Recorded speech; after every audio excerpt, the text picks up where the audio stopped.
اصل میں دانائی اور یہ عقل مندی کا تعلق دین سے دوری کا ہے.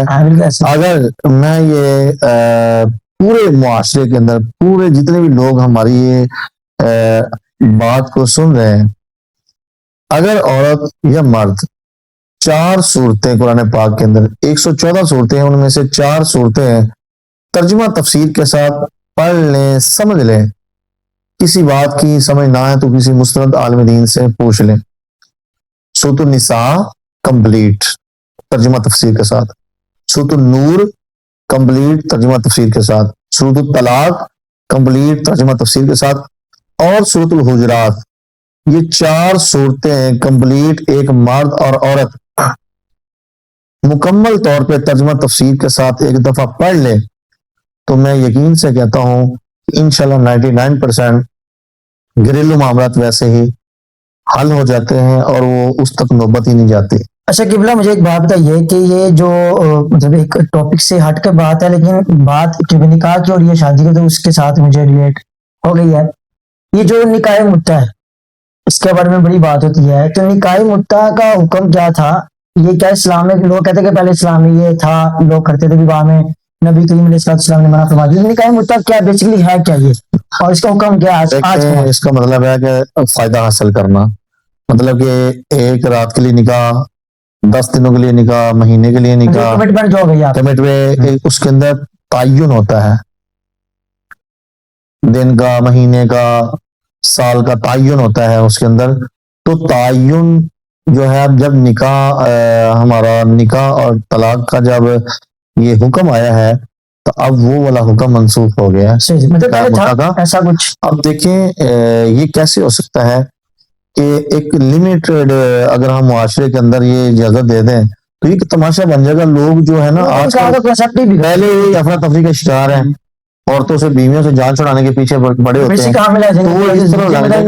تو یہ جائز نہیں ہے. اس سے نسل جو آگے ہماری نسل کا جو آگے بڑھنے کا معاملہ ہے وہ بھی رک جائے گا. تو اس سے بہت ساری خرافات پیدا ہوں گی. تو لہذا جو شرعی نکاح کا حکم جاری ہے اس امت کے اندر اسی کو ہی باقی رکھا جائے گا. اس کے علاوہ کسی بھی قسم کی کوئی شرط رکھ کر ایسا کوئی نکاح نہیں. ایک اور سوال یہ ہے کہ آج کے معاشرے میں دیکھا جائے کہ جو کہ ریشو دیکھیے، جو عورتوں کی ریشو زیادہ ہے، مردوں کی ریشو کم ہے.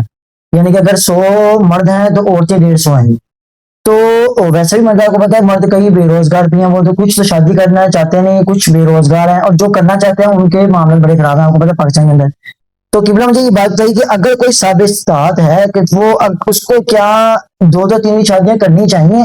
کیونکہ کئی عورتیں ہیں جو کہ گھروں میں بیٹھی رہ گئی ساری عمر بوڑھی ہو گئی. شروز بھائی، سورۃ النساء کی آیت نمبر 3 جو شروع میں نے عرض کی ہے، اس کے نازل ہونے کا مقصد یہی ہے کہ جو لوگ انصاف کر سکتے ہیں، جو لوگ حقوق پورا کر سکتے ہیں، جو کفالت کر سکتے ہیں، وہ یتیم اور بیٹیوں کے ساتھ، بچیوں کے ساتھ نکاح کریں، وہ بیوہ عورتوں کے ساتھ نکاح کریں. اچھا قبلہ کوئی کفالت کریں. میں سمجھ گیا کی بات. تو جو بیسک اس کی جو بیک گراؤنڈ ہے، پس منظر ہے، شان نزول ہے اس آیت کا، جس شان نزول میں یہ آیت نازل ہوئی ہے، آج ہم اسی لاجک میں اس آیت کو لیں.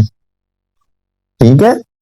تو پہلی بات تو یہ کہ یتیموں کے ساتھ، بیووں کے ساتھ کریں، اور کوئی کنواری کے ساتھ بھی نکاح کرنا چاہتا ہے اور اس کو حقوق دے سکتا ہے تو جائز ہے، اس میں نہیں کوئی ایسا مسئلہ نہیں ہے. لیکن ہمارے ہاں چونکہ ہماری جو آرڈیننس ہے، ہمارا جو لا ہے پاکستان کے اندر ہے، اور یہ تقریباً 3 ایسے ملک ہیں جہاں یہ قانون ہے.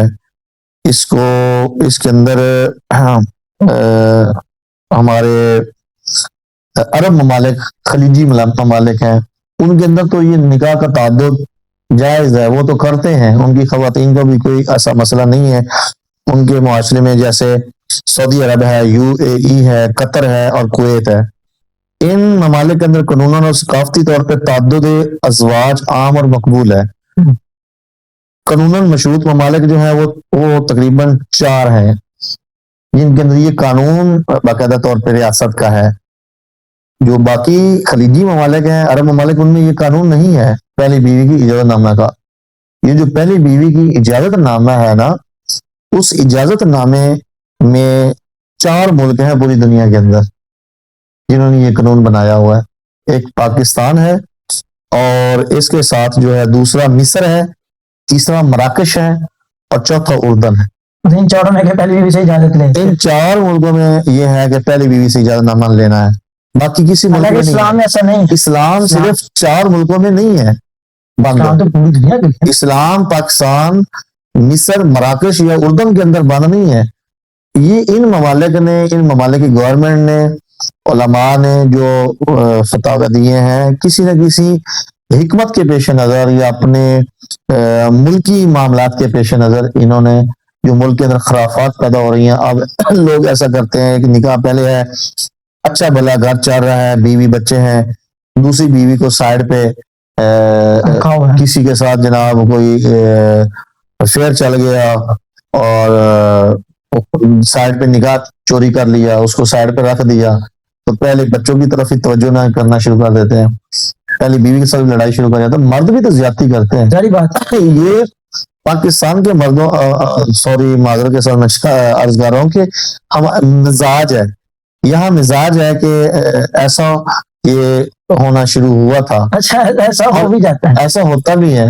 تو ہم فرسٹ آف آل اگر مرد ہی صحیح طور پہ سب کو حقوق دیں اور ایسے مسائل پیدا معاشرے میں نہ ہونے دیں، اگر مرد اسلام کے مطابق عدل اور انصاف کرنا شروع کر دیں، خواتین کے حقوق دینا شروع کر دیں، تو خواتین تو کچھ نہیں کہیں گی، وہ تو اپنے تحفظات کے لیے آواز اٹھائیں گے. جب آپ معاشرے کے اندر مرد حضرات جو ہے نا، چونکہ یہ بیسیکلی شروز بھائی تعدد ازواج کا جو اختیار ہے وہ مردوں کے ہاتھ میں، مرد اس میں کمزور دیکھے گئے ہیں، مرد کمزوری دکھا بھی گئے، مرد کمزوری دکھاتے ہیں، جس کی وجہ سے یہ مسائل بڑھتے ہیں.